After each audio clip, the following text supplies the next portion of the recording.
Hi, welcome to Module 2, Getting Ready to Buy. Take a look at the 8 steps to your multifamily investing success. We just completed Module 1, Commit to Change. Here we go with Module 2, Getting Ready to Buy. Module 2 overview, Getting Ready to Buy. We're going to cover financing strategies, we're going to cover entity structure, and we're going to talk about whether you're going to manage your own property or whether you're going to hire a property manager. Financing myths revealed from Kiyosaki. One financing myth is that you need a bunch of money down. Another one is you need good credit. Another myth, all debt is bad. We talked about that in the previous module. Your personal residence may not be a good investment. I'm not sure how you feel about that. There's a lot of camps that have a differing opinion there, but we'll talk about it. Also, you need to wait until you get your down payment money before you can buy or even make an offer. A lot of people are looking for any reason to delay getting started. So waiting to find that down payment money is a very often found delay. 13 different ways to finance your property. We're going to go through all these, but I'll give you a quick overview. Number 1, FHA. Number 2, VA. Number 3, conventional. Number 4, joint venture. Number 5, portfolio loan. Number 6, seller finance. Number 7, cash. Number 8, syndication. Number 9, bridge loan. Number 10, CMBS. Number 11, Fannie Freddie. Number 12, retirement funds, self-directed. Number 13, pension funds. So FHA is probably the most common loan that you can get for a multifamily property. It's backed by the federal government. It's in a situation of multifamily, you can buy 1, 2, 3, or 4 units under an FHA loan. It would be available for typically 3.5% down payment, and you would have some mortgage insurance that you would pay on that as well. But what the federal government is doing is they're encouraging and allowing you to buy and move into your first home, and they give you the opportunity to do that with very little money down. And if your first home happens to be 4 units, which it should be, then you can live in 1 unit and you can rent the other 3 units out.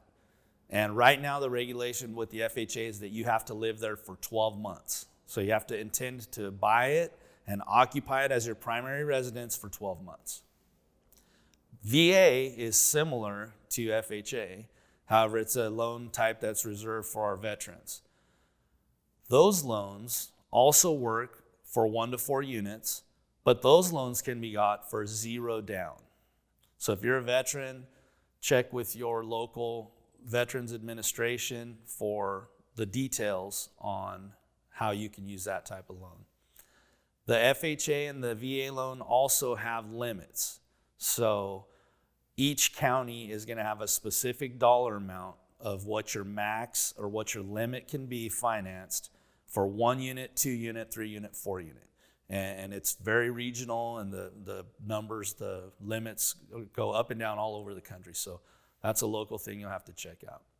One of the great things about using FHA or VA to buy a fourplex is when you buy a single family residence, your debt to income ratio is going to be skewed. If you need to have a 50% debt to income ratio and you want to buy a $2,000 a month payment, you're going to have $4,000 in income. For that same $2,000 a month payment on a fourplex, if you're going to occupy one of the units and you're going to charge $1,000 a month rent to the other 3 units, that $3,000 that you're charging in rent to those other 3 units can qualify you for the purchase, it not including your personal income. So it's an amazing thing. Your rent income can be used to help you qualify for your debt to income ratio. Where do you find a lender? Several places. Mortgage brokers are people who represent several different banks, and they'll try to find you the best loan for your application. Each local bank typically will have a loan officer that can help you. Realtors are sometimes a great resource. They work with different lenders, and they know which lenders are best for the specific type of property that you're trying to purchase. Private investors, if you're lucky enough to have a member of your group like Eric, Eric can find us private investors, and that's something that he'll talk about here shortly. Another type of lender would be the tired landlord, and that tired landlord might be done managing or might have passed away and left a property to a family member that's not interested in managing, and sometimes you can have them actually be your bank, and we call that a seller carry. Seller carryback. When a seller will sell you the property and create a mortgage on the property they own, they become the bank rather than the landlord. This is a great strategy to purchase apartments. Why sellers like this strategy is because they become the bank to an asset they already know and understand. It's tangible, and they don't have to manage their tenants anymore, but they still receive a consistent, predictable income. It can also turn to a tax savings for them because they can get their money over time instead of all up front. So again, if you're purchasing $1 million property from someone and you buy that property and take it out with a bank loan, that seller that you are the buyer, they are the seller, they become responsible for that $1 million in debt, in taxable income. And it would be taxed either as long-term or short-term capital gains. But if they do a seller carryback and you're making them a payment on $1 million of $3,000 a month, then they would only take $36,000 a year against that as against their taxable income. So it has to be explained properly. Always verify this with your CPA for tax advice, but you can very often help somebody who is willing to take payments and doesn't want to pay that big tax consequence right at the time of sale. So always ask as part of your offer for a seller carryback. You never know what their situation is, and you don't always get to explain yourself. But every situation that I've ever had where I got seller financing, it's always been a win for both of us. Private money. What is private money? Private money could be a seller carryback. Private money could be what we would call an absentee investor who just provides the money and gets a position on the title or the deed. Private money is less restrictive. There actually are no rules to private money. It's a negotiation between you and them, and whatever you guys work out and agree to, that's what happens. Private money is also very quick. Typically, your private money lender can write a check today, and sometimes in multifamily, you can get better deals by being able to perform right away. When you first get started, having private lenders in your corner are very important. The benefits of private lenders typically don't underwrite the deals as strict. Yeah, that doesn't read good. Okay, when you first get started, having private lenders in your corner is very important. The benefit of a private lender is they typically don't underwrite the deal as strict as a traditional bank. Interest rates are negotiable, but can be higher than banks depending on the deal. We use private investors sometimes just to get into the deal and to get the property performing. Then we refinance, take our money out, and purchase more property. A bridge loan or a hard money loan, typically the hard money loan is going to be the same as the private money. They also are known as hard money. There's another time when the term hard money is used, so just not to get those two times confused. When you have a property under contract and you've put down earnest money and you've gone through your inspection period, there's a time, typically 30 days, where your earnest money goes hard. And what that means is it becomes non-refundable. So same phrase, hard money or money going hard, two totally different meanings. So make sure that you're clear on that. A bridge loan is a short-term loan used to purchase a property. Sometimes it's used for rehab and renovation to add value and increase rent. Sometimes it's because you have some kind of hair in the deal where the bank's not real interested in it yet. I've had several situations where a bridge loan would kick in. A bridge loan can be private. A bridge loan can be agency. The bridge loan, I'll give you two examples. One example of a bridge loan was a property where the property was purchased with a high unit count, and several of those units, maybe 75% of them, were under a master contract. So one guarantor was going to pay 75 rents for 10 years. And then that same property, there were 25 units that were going to go out for market rent. So when the bank took a look at the deal, the bank said, well, we don't know you yet, and we're not sure about this guarantor, so we're not interested. Come back to us with 12 months of operating history. So then, at that point, we had to figure out what to do to cover those 12 months. So an agency bridge loan was secured against the property, and it's just a 12-month, sometimes interest only, and you have 12 months to get that property stabilized or to show yourself to the bank that you're taking care of the property, your maintenance is in order, your financials are in order, and then you can come back to the bank in 12 months and say, look, this is how I did. Then the bank has something to evaluate you with. Another situation that I've had happen was very similar, only it was a property I purchased where the seller didn't want to do a carryback, and I was able to talk to him and say, look, your property's really underperforming and your sales price is maybe close to the high end.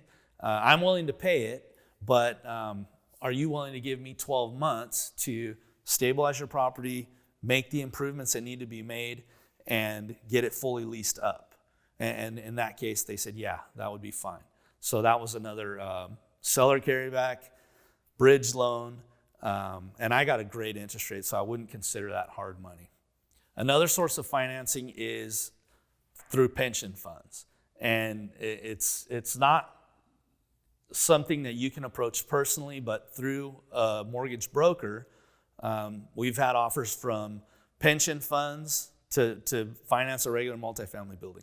We've had offers from insurance companies that have wanted to take our debt and add our debt to their portfolio. Another way that you can finance is through a partnership.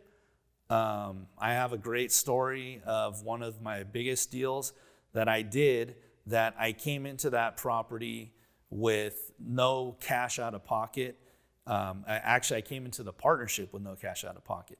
And that property, we started off with 48 units, and my give was for the property management. So I said, I'll manage the deal, I'll take care of everything, and I want 25% of the deal. So in that partnership, I was accepted into that. I began the management. Within 1 year, all within 1 year, we were able to buy another property of 17 units, another property of 16 units, and then another property of 41 units. So I added 122 doors to my portfolio just with my hard work, with my sweat equity. So a partnership is a way to find financing also. Then you have joint ventures. Joint ventures, syndication, those are funds that are put together to buy real estate. Or you can take a property that you have for sale and you want to market, and you put together an offering memorandum, you mail it out to your list of investors, and you can offer. Partnerships can be 50-50. A partnership can be syndicated into having hundreds of owners. So that's something that we don't do a whole bunch of. My largest partnership that I'm in right now has 4 people in it. So that's not something we've used a lot, but there's definitely tons of information out there on it. Another way to source money is just by asking.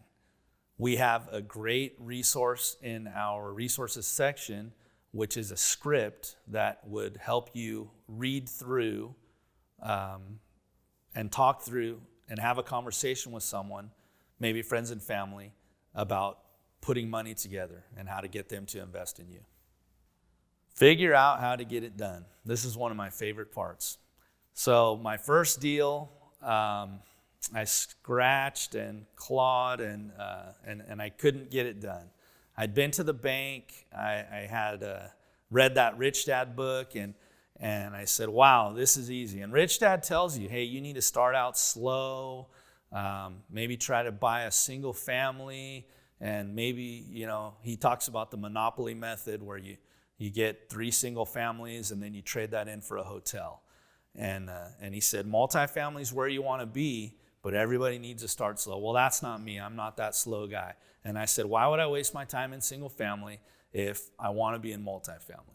So he kind of just got me excited, and I went straight to multifamily. So the first deal I analyzed, I found a property, and that property, I believe it was 38 units. And I went to the bank, and I got the information from the realtor, and I studied the property, and I figured out the cash flow, did all the math, and I said, hey, this is a great property. It makes great money. So I went to my local community bank, and I sat down, had to make an appointment with the loan officer, and they called me back a couple days later, and they said, well, fill out your first personal financial statement and give us a loan application, and we'll see what we can do for you. So I filled it out, and the personal financial statement, I had no education, I had no idea what any of that meant, so I was putting all my assets in there. And I thought every car I had was worth $1 million, and I had the skill saw that I just bought from Sears back in the Craftsman days, and so I thought all those were assets. So I put all my tools and vehicles, and I had a personal family residence, and had all that listed, assets and liabilities, and I worked 2 jobs, and I thought I was doing great, and here's this deal, and this apartment complex pays for itself, and it makes tons of money on top of that, so I was ready to walk in there, lay it all down, and I was going to be making $10,000 a month. All right, I couldn't wait. So my loan officer at the time, saw me in, maybe gave me 2 minutes of his time, and pretty much just brushed me off and said, get out of here. I had to learn some lessons. You have to have 25% down with the bank. I never knew that. Rich Dad didn't say that. All the books I was reading at the time didn't say that had to be done. That was an absolute with the bank. So I took a shot and I lost. And I walked out of there kind of with my head down, and it was probably back at the time I looked at it, it might have been a $500,000 or $600,000 property, and there was no way I even had $100,000 to put down. So fast forward through some more books and looking at some more deals, but I wasn't eager anymore. I knew what I wanted to do, but I also knew that the financing was out of place. And at that point, I started looking for some mentors and making phone calls and talking to people and saying, hey, you had some apartments. How did you do it? Would you take a chance on a guy like me? And nobody I talked to wanted to take any chances. Nobody was willing to give up any equity. Basically, I was hitting brick wall after brick wall after brick wall. So it took me quite a few years to get back on track and to get remotivated and reinvigorated. I ended up opening a business. One of the things that Rich Dad says was your business can be your cash cow to buy a multifamily. So I scraped and put together some money, and I thought, hey, I'm going to open up a dollar store. And I had a dollar store open in 2005. I had it open for probably 8 months, and I wasted about $50,000 on it. And it was just another slap in the face. You can't buy multifamily and you try to run a business and you can't be successful at running a business to generate cash. All this time, I still had my 2 jobs. I was working as hard as I could. I just wasn't making any progress. So I ran into an older gentleman that I had known from my childhood. And what I had remembered about him was he had a son my age, and he never seemed to work. They were always out, just doing recreational activities, always had a bunch of friends with them. And I didn't know, did the guy work? What was the deal? Well, I heard he had some apartments. So ran into him, and later on in life, and he was at the stage of life where he was done with the apartments, and his family didn't want anything to do with them. He had a manager. The manager was getting ready to leave, and so we started talking about those apartments. So this deal that I proposed to him was the following. There were 4 buildings. There was a duplex next door to a duplex, next door to a triplex. So those were 3 of the 4 buildings. And then the 4th building was a 6-plex. The 3 duplexes were right around the block from where I grew up. I literally drove by these things every day my whole life. So I was familiar with those units. The 1-6 unit, I was not familiar with at all. And it was completely on the other side of town. I had no idea why anyone would even want that property. But I was focusing on these 2 duplexes and a triplex. So he agreed that, yeah, he did want to sell, but he didn't want to negotiate with me. He had a realtor friend of his who he trusted, and so he suggested that I set up a meeting with her. So I went and sat down in that meeting, and we pulled out comps, and we said, what can we sell these things for? So, of course, I knew that was coming, so I showed up with my list of comps as well. And this was 2011, and property was selling for between $20,000 and $30,000 a door.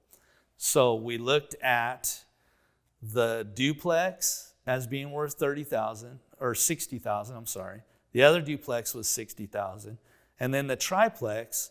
Well, of course, being the negotiator, I said, well, it's just a little studio they added on the end of that duplex, so I think it's worth $60,000 also. So we agreed that those 3 buildings were worth $60,000 each. Then we have this 6 unit on the other side of town. Well, since we just agreed that the triplex was worth $60,000, then we said, well, if that's worth $60,000, then let's say these 6 units across town, they're worth $120,000. So now we have our number. So the realtor agreed to my number, or I agreed to her number, and we then had a total purchase price of $300,000, and that $300,000, in order to get financing from a bank with 25% down, we would have been looking at putting $75,000 cash. So for $75,000 down, we would be putting down 25% and buying the $300,000 worth of real estate. So my idea was, let's take this triplex and let's value it at $60,000. And that $60,000, I could go to a bank and get a loan to buy just that triplex. Now at $60,000, I would only have to put $15,000 down. $15,000 I could come up with. So $15,000 down cashes out the seller at $60,000. And I told the seller, if you will accept $60,000 as a down payment, then I will buy your property. And he said, yeah, that sounds like a good down payment. So then I had to go and convince the bank that, hey, I need to buy this property based on the performance for $60,000. Had all that figured out, everything ready to go. Agreed with the realtor. Another key item there came to be with the realtor. She was very sharp, and she had built subdivisions. And we said, of these 4 addresses, how are we going to release the equity from each one of them as they're paid off? And we decided we would label them A, B, C, and D. And so as we were paying down the principal, Unit A would be released, and then Unit B, C, and D at the end of the loan. I had no intention of having them carry the loan for that long, but in the seller's mind, it was good income for his family if he was not to be there any longer to take care of them. A consistent payment. They didn't have to deal with tenants. He didn't have to have a manager. He was just going to get that payment amount from me every month. So for me, we made that deal, and we closed that deal, and I had immediately replaced my my earned income with that one transaction. So we'll talk more about that later. All right, now it's time to take some action. So we're talking about getting ready to buy. We've covered financing. We've covered lenders. One important thing you need to do when you go to a bank and ask them for financing, or when you go to get your FHA loan, or however you're going to buy, is you have to have your personal financials in order. Every bank's going to ask for the same thing. They want your last 3 years tax returns, they want 30 days of pay stubs, and they want your personal financial statement. So don't wait until you have a property identified and you have an offer in and you're ready to buy to start going back and doing last year's taxes. Get your taxes in order. A good realtor will not present an offer without having your letter of pre-qualification or something from the bank that tells the seller that you are serious, you are qualified, and you're motivated. So again, having your team's financials in place is super important. Whether we're talking to a single individual as an investor, or whether we're talking about a partnership that already owns 100 doors and they're trying to make an offer on something else, it's super important to stay current on your taxes and your financials. Proof of funds will sometimes be required depending on the size of the deal. All that stuff's easy to have in place. I have a great relationship with my bank. We have a portfolio loan, and that portfolio loan, that loan officer is always ready to go. When we find a property, it's identified, and typically we can close as fast as the appraisal can be done, and we can do our inspections. Another important topic when you're getting ready to buy is to have your entity set up. How are you going to take ownership of this property? Are you going to take ownership as a sole proprietor? Or in other words, are you going to take title in your personal name? Or are you going to set up an LLC partnership, an S Corp, or a C Corp? You have a lot of options there, and my preference is LLC partnership, and I prefer to have a holding LLC, which is the owner of the property, and then I also prefer to have a management LLC. It's all a matter of opinion. Talk to your CPA, let them kind of guide you in the direction. My biggest hurdle when I first started out was not having an easy way to allocate expenses to each door. And I'll give a real generic example. And my CPA led me to this conclusion.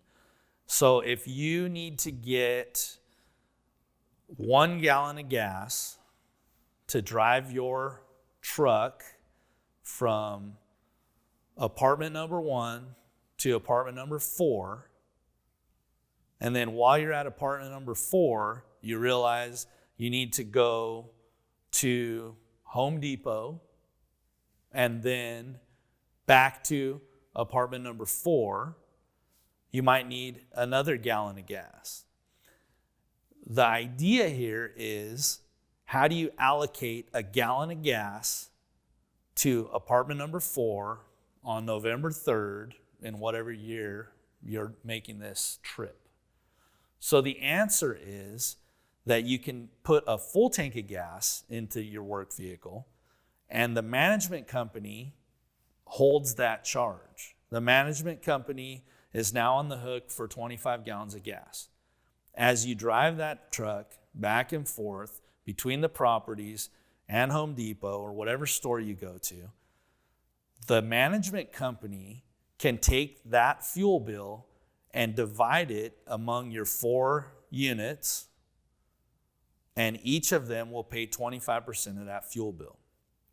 We use fuel, we use umbrella, our personal umbrella insurance, we use our cell phone, We have a computer, a lot of things that we use for the management of our property, but that we can't allocate a specific dollar amount to each property each time we use it.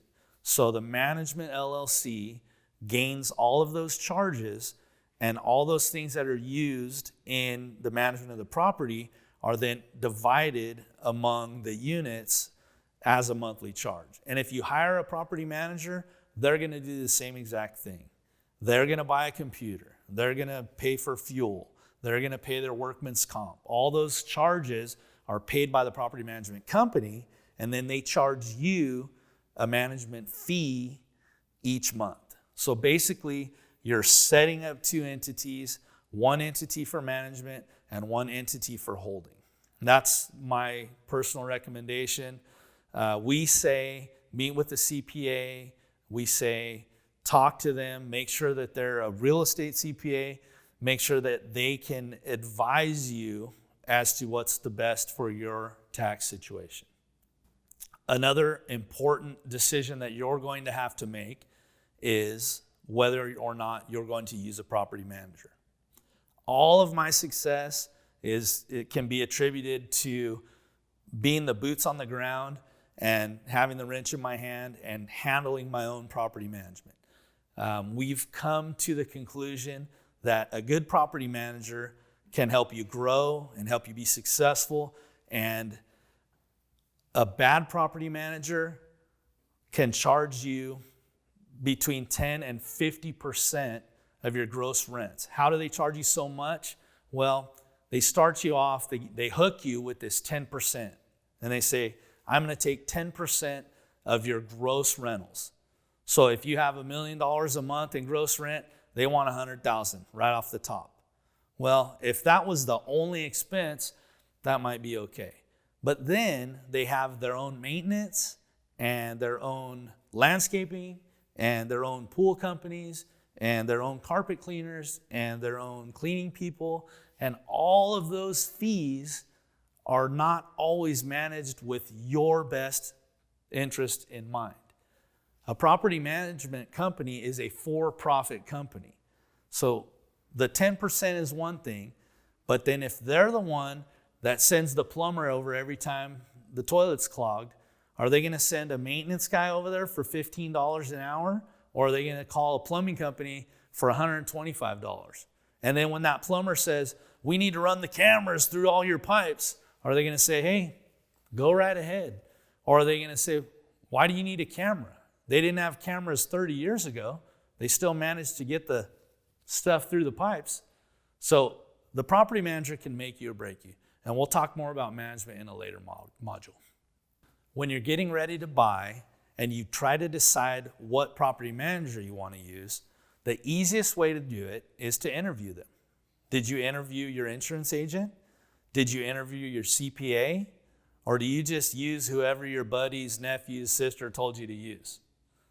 Go out, drive your location. How many properties do you see that are clean, well managed, landscaped, maybe painted? The places that the property management companies that take the best care of their places are the ones that you want to start with. Sit down with them, ask them what are their fees, ask them if they own their own maintenance companies or if they hire outside maintenance companies. Ask them to give you an idea of a budget to manage your property. Take that information, read over it, go to the next person. Ask the next property manager the same questions. Find someone you like, but remember, it's all about relationships. I've also noticed that certain property managers hold rents down in a market. It's amazing to me when you can have two properties across the street from each other and one rents for $300 a month and one rents for $600 a month. And guess what? They have a different property manager. Do you want your property manager to push your rents and to keep track of what the market's doing? Or do you want your property manager just to leave the rents where they are because they're happy and they don't have to do any new work, finding new tenants or turning over units? That's super important. You want someone that's engaged, and part of their job should be to make sure they're getting market rent. What if you buy a property today and it burns to the ground tomorrow? Did you have your insurance set up? Something you do when you're getting ready to buy is you have a relationship with your insurance company. Make sure that you find a good deal. When I started in the business, we had a base number, and we didn't want to spend more than that number per unit, per door, per year. Do you know what that number is? Remember, everything is about relationships. If you find an insurance agent that will work with you, that wants to be part of your team, they will do the work for you. Let them know that you're interested in buying this property, and they will look it up. They will drive by, take pictures, and find all the information out that they need in order to get you a competitive quote. Remember that dollar amount I told you that we know? That's something that we've learned over years and years of experience. Your deductible can play an important part of that monthly dollar amount also. Have you ever had an agent where you called them and said, hey, I need insurance, and they wanted to send you a 50-page form to fill out? That's not being a team player. I want my insurance agent to fill my form out for me, send it to me for review, and I can approve it and send it back and get a quote from them. If the first step out of the gate is them handing you a list of things to do, you're probably working for them. They're probably not working for you. And if you're still wondering the answer to that question, how much should your insurance cost you? The answer is $125 per unit per year. Plug that number into your current financials and see where you're at. Good luck. Another way into a deal is to be the key principal. This is a higher level entry, but myself now personally, with my net worth and with my management experience, and probably independently of each other, I could become a key principal in your deal. You could call me, tell me what your deal is, and I could become a key principal, and so could my partners. A key principal position is a qualified property manager. So if you have a property in distress, or you know of a property that's in distress that's for sale, and nobody can step in and take care of it, we can be your key principal. Once you've gained this experience, you can be a key principal, and you can go into markets and put out fires and help people stay in their homes, and it's profitable. Good way for you to make money. Module 2, action plans. Get ready to buy. Here's the overview. Get your LLC set up, decide what structure you're going to use, and my recommendation is one for management, one for holding. Another action, make sure your taxes are done. You can't be lazy, and you won't get financing if your taxes aren't in place. Personal financials in order. You have to have your personal financials in order to get your taxes done. Find a lender. Interview a bank. Remember, it's a long-term relationship, and if you have a great lender that's available to you, that wants to help you and be on your team, you'll grow faster, and when you find a deal, you'll be able to get it bought. If your lender wants to put you through the ropes and make you do a whole bunch of paperwork, you probably need to find a different lender. My lender is great, and he's on my team. Finding an insurance agent is important. You have to have insurance on the day you close. Decide if you want to use a management company, yes or no, and you're ready to get ready to buy. Our group has the unique ability to help. We have 30 plus years of experience in real estate. We've bought, sold, owned, managed tens of millions of dollars of real estate. One thing that we can do as a group is, if you reach out to us either through our Facebook or in one of our mastermind communities, is we have the ability to answer, to solve $10,000 problems with one answer. I personally once took a look at someone's spreadsheet of their business, just did a quick analyzation, and was able to spot one area where I told them I can make one phone call, or you can make the phone call and save $10,000 a year. And that person couldn't believe it. How could you look at my financials for less than 30 seconds and save me $10,000? So I did, and he loved it.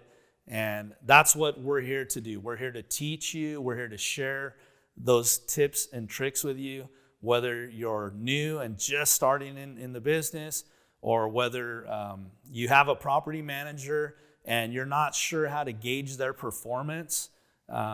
We can take a look at your financials and give you our opinion on places where you can save money. So on this one deal, this one person that I was able to save them $10,000, if you do some quick math and you know anything about cap rates, what does a $10,000 adjustment do for a seller in a 5 cap? And we can give you the answer to that math. So that's Module 2 in the books. Congratulations. Module 1 was commit to a change. Module 2 is getting you ready to buy, making sure that you have all the items and the actions in place to get ready for this next part, which is going to be finding a deal. Getting ready for Module 3, finding a deal, how to find off-market deals nobody knows about, how to get the right agency or broker on board to find great investments, our top 10 favorite internet resources to finding great cash flowing properties, and there are an unlimited amount of deals and a never-ending flow of opportunity if you know where to look. Let's go to Module 3. By the way, have you joined our Facebook group? Be sure to ask any questions in our searchy feature. You can type it right in and it'll search all our videos. If you want to find out, for example, how much should your insurance cost? Put that in searchy and maybe you'll find the answer. And we look forward to building freedom and cash flow together. We'll see you in Module 3.